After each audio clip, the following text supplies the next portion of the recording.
ரொம்ப ஈஸியாவும் இருக்கணும். At the same time நமக்கு டேஸ்டாவும் இருக்கும்னா, கண்டிப்பா இந்த கொத்தவரங்காய் பொரியல ட்ரை பண்ணி பாருங்க.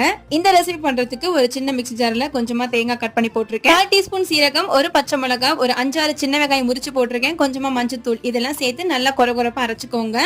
இந்த மாதிரி அரைச்சு வச்சுட்டு இப்போ இதை செய்யறதுக்கு ஒரு சின்ன பாத்திரத்துல கொஞ்சமா தேங்காய் எண்ணெய், கடுகு, ஒரு 3 பல்லு பூண்டு தட்டி போட்டிருக்கேன். அதே போல ஒரு 10 சின்ன வெங்காயத்தை 2ஆ கட் பண்ணி உப்பு போட்டு நல்லா கோல்டு கலர் வர வரைக்கும் வதக்கிக்கலாம். இதுக்கு நீங்க தேங்காய் எண்ணெய் போட்டு செஞ்சீங்கன்னா ரொம்ப டேஸ்டா இருக்கும். கண்டிப்பா ட்ரை பண்ணுங்க.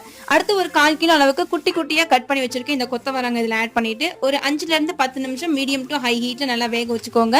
இதுக்கு ஒரு 1/4 டம்ளர்ல இருந்து 1 டம்ளர் அளவுக்கு தண்ணி ஊத்தி கூட வேக வச்சுக்கோங்க.